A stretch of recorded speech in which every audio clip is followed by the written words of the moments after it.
પણ અત્યારે ત્યાં નર્મદા આવવાને કારણે એમના પર ખૂબ ભાવ વધી ગયા છે. નવાઈ વાત એ છે કે 90 હેઠળ પણ જમીનો ખરીદ્યા પછી થોડા સમયથી આપણે એવું સાંભળી રહ્યા છે બધા કે કોઈ પણ વ્યક્તિ જે ખેડૂત પણ નહીં હોય એ જમીનો ખરીદી શકશે. અને આ કાયદો જો આવે તો આ કાયદો આવવાને કારણે કચ્છ જિલ્લાને ખૂબ મોટું નુકસાન થાય. કચ્છ જિલ્લાને નુકસાન એટલા માટે થાય કે આપણે બધા જોઈ રહ્યા છીએ કે જ્યારે ભૂકંપ આવ્યો એના પછી આ જિલ્લામાં ઉદ્યોગો આવ્યા અને જે તે વખતે ખેડૂતો માત્ર પાણીના ભાવે જે 50,000 રૂપિયા એકરના ભાવે જમીનો વેચી એ જમીનના ભાવો આજે 50 લાખથી 1 કરોડ રૂપિયા જેટલા થઈ ગયા છે. એટલે કચ્છના ખેડૂતો આજે આ જમીન જો કોઈ પણ ઉદ્યોગપતિઓ કે પૂંજીપતિઓ જો ખરીદવાની છૂટ આપવામાં આવે તો કચ્છમાં મોટે પાયે સારા નાણાંથી આ ખેડૂતોની જમીનો થોડા વધારે ભાવ આપી લાલચ આપી અને જમીનો ખરીદી લેવામાં આવશે.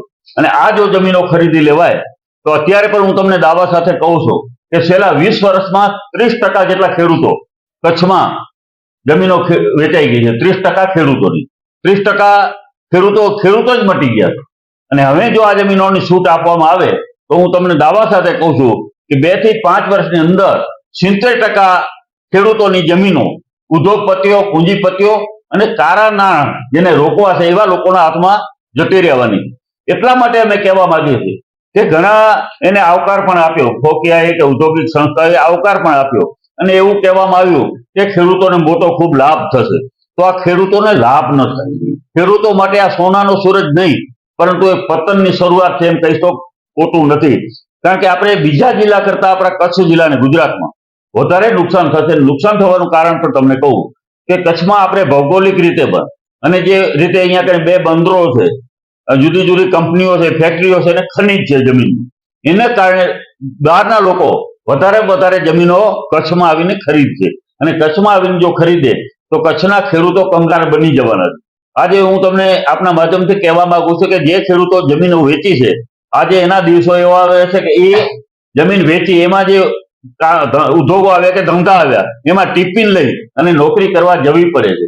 તો કચ્છના આવનારી પેઢી ભવિષ્યની આ પેઢી તો કદાચ વડીલો પાસેની જમીન છે થોડા જલસા પણ કરી લેશે પણ આવનારી પેઢીને ખૂબ મોટું નુકસાન થાય એવું છે. એટલે અમે ગુજરાત સરકારને કહેવા માંગીએ છીએ કે તમે આવી જાહેરાતો કરી અને કચ્છના ખેડૂતોને કંગાળ બનાવી દેવા માંગો છો.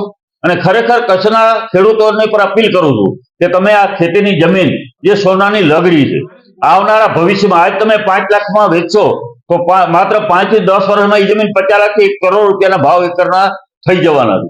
એટલા માટે મહેરબાની કરી તમારી પેઢી માટે આ જમીનો સાચવો અને ખેતીની જમીન હોવી ખૂબ જરૂરિયાત છે. આ દેશ ખેતી પ્રધાન છે.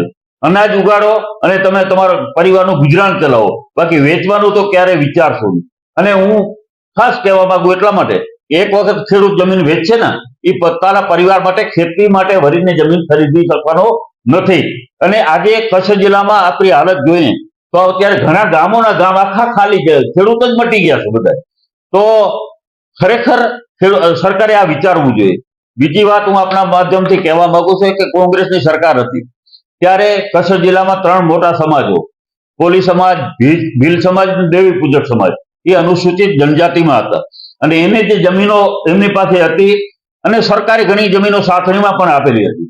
એવી જમીનો જે અનુસૂચિત જાતિને પણ આપેલી હતી, ઓબીસીને પણ આપેલી હતી, ઘણા ગરીબ લોકોને બીજાને પણ આપેલી હતી. આ પ્રતિબંધ હતો કે એની જમીન કોઈ ઝૂંટવી ન લે, કોઈ બનાવટ કરીને ખરીદી ન લે. એટલા માટે 73AA એના ઉપર કલમ લાગેલી હતી. અને 73A આ ભાજપની સરકારે 3 સમાજોને અનુસૂચિત જનજાતિમાંથી હટાવી અને એને ઓબીસીમાં લઈ ગયા અને 73AA હટાવી દીધી. એ હટાવ્યાની સાથે જ 90% જમીન, હું તમને દાવા સાથે કહું છું કે જે આવા લોકો ગરીબ લોકો પાસે જમીન હતી એ 90% જમીનો પૂંજીપતિઓ ઉદ્યોગપતિઓ અને ભાજપના નેતાઓએ ખરીદી લીધેલી હતી. સાથણીમાં મળેલી હતી એ જમીનો પણ વેચાઈ ગઈ અને ટોચ મર્યાદા ધારા હેઠળ જમીનો હતી એ પણ જે ખેડૂતોને મળી હતી ઇન્ડિવિજ્યુઅલ વ્યક્તિગત એ જમીનો પણ મોટા ભાગની વેચાઈ ગઈ. એટલે મારે કહેવાનો એ મતલબ છે કે ખરેખર તમારે ખેડૂતોને જાગૃત કરવાની જરૂરત છે. સરકારે ખેડૂતોને સમજાવવાની જરૂરત છે. સારી ખેતી કરો, એને મદદ કરે સરકાર, એને ક્યાંય સહાય આપે. આજે મહારાષ્ટ્રમાં જઈને ભાજપના પક્ષ છે ભારતીય જનતા પાર્ટી દ્વારા ત્યાં દરેક ખેડૂતના 3 લાખ રૂપિયા સુધીના દેવા માફ કરવાની વાત કરે છે. તો ગુજરાતે શું ગુનો કર્યો છે? ગુજરાતમાં આટલા વર્ષથી તમારી સરકાર છે, તો આ અહીંયાના ધારાસભ્ય પ્રતિનિધિઓને પણ કહેવા માંગીએ છીએ કે તમારી જવાબદારી ને ફરજ નથી કે આ સરકાર પાસે જઈ અને ખેડૂતોની વેદના, ખેડૂતોની તકલીફો, ખેડૂતોની સમસ્યાઓ તે ત્યાં પહોંચાડવાની ખૂબ જરૂરિયાત છે. તો આજે અમે જે મુદ્દો લઈને આવ્યા છીએ, અમારી એક વિનંતી છે કે આ જો ખેડૂતોના જમીન, ખેતીની જમીન છે, એક જેનું મૂલ્ય ન થઈ શકે, કચ્છની જમીનો જે છે એ બીજા જિલ્લાઓના પ્રમાણ કરતા આખો અમૂલ્ય જમીન છે, જેનું મૂલ્ય પણ ન થઈ શકે, એવું આપણી જમીનમાં ભગવાને કુદરતે બધું આપ્યું છે. તો આવી જમીનો આપણે ખરેખર વેચવી ન જોઈએ ને આવનારી પેઢી માટે આ જમીન સાચવે એ કહેવા માટેની અપીલ અને વિનંતી કરી છે. સરકારને પણ કહેવા માંગી છે કે આવો કારો કાયદો તમે ન લઈ આવો, નહીં તો ખેડૂતોનું પતન થશે.